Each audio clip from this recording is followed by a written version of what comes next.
Hey everyone, it's officially iPad season. Apple has sent out invitations for the iPad event on May 7th at 9 a.m. Central Time, 7 a.m. Pacific Time. So we're just a few days away. In this video, we're going to be deciphering all the little Easter eggs in the Apple invite and quickly go over all the things we can expect with this Apple event. So without further ado, let's get right into it. I'm extremely excited as we have been waiting almost 2 full years for a new iPad. The very first thing that I notice about the invite itself is the actual date and time of the event. So it's happening on May 7th, but more importantly, the time. Apple's events generally happen at 10 a.m. Pacific time, but this one seems to be going on a little bit earlier at 7 a.m. Pacific time. The last time Apple had an event at this time was when they released the 2018 iPad Pro, which was a major redesign that we now see in all the iPad design language across the entire iPad lineup. It's safe to assume, I believe, that 7 a.m. time of the May 7 event is going to correspond with the Apple redesign of 2018, meaning that, as expected, this is going to be the first major redesign of the iPad Pro in about 6 years. So definitely excited for that because all the rumors we've seen of smaller bezels, smaller form factor, and getting maybe a full 13-inch display on the iPad Pro all seem to be coming true. Now the next thing that jumps out with the invite is obviously the hand with the Apple Pencil. There's going to be some sort of focus on a new Apple Pencil, probably an Apple Pencil 3. The first rumors that we've gotten about the Apple Pencil 3 was that it's going to have Find My built in. I've been lucky enough not to ever lose an Apple Pencil, but I have misplaced it at times for weeks at a time. Adding Find My support with maybe a little speaker in there so it can let you know where it's at would be very beneficial for a lot of people. Then also, there is a new squeeze function we should be getting with new shortcuts. So as of right now, the Apple Pencil 2, it doesn't have too much of shortcut capabilities. The only thing that has in the form of a gesture standpoint is the ability to double tap to change between that pencil tool and the eraser tool.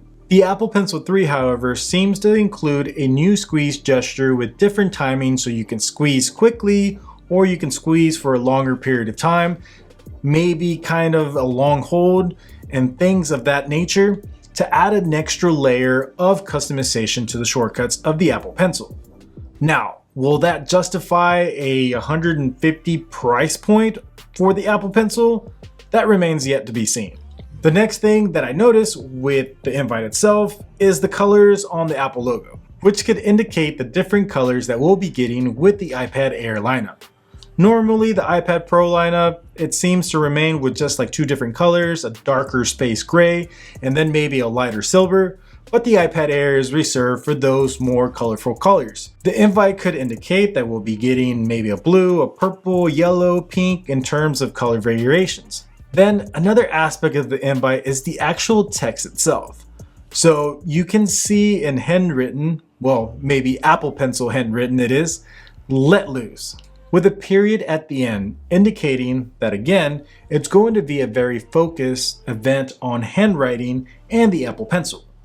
But it could also mean that we're getting some kind of breaking free from iPad OS kind of situation, or maybe iPad OS is going to be a little bit more loose and a little bit more freeing, so Apple might give us some additional features.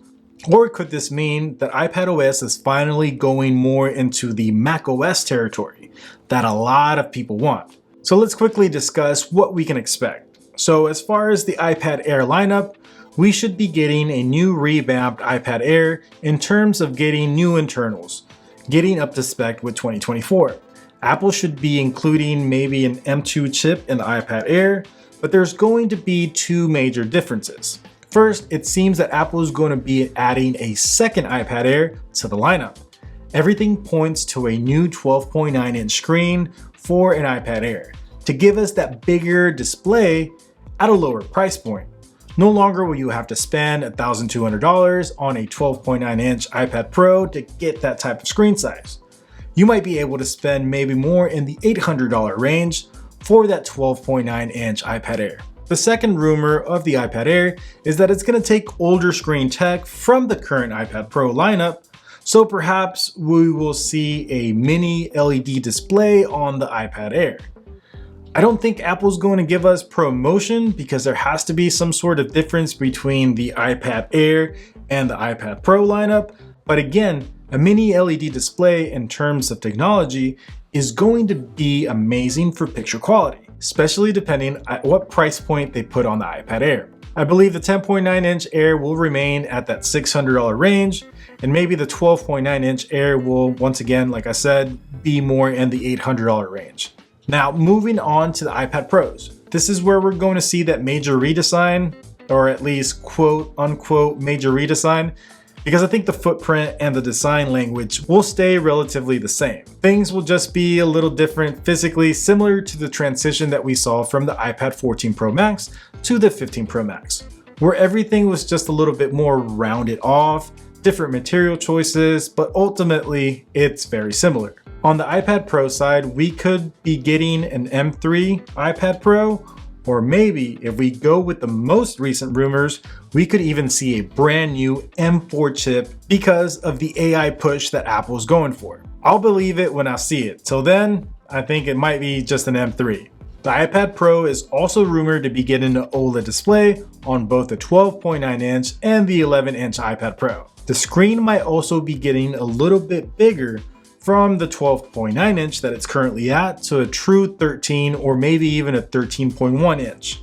The form factor of the iPad itself will not get any bigger, it's just Apple is going to slim down the bezels. This will be possible thanks to that new OLED display. The iPad should also be a little bit slimmer, lighter because of the OLED screen, so overall it's going to be a really nice redesign for the iPad Pro. This will be very welcoming as we've been waiting almost 2 years for a new iPad.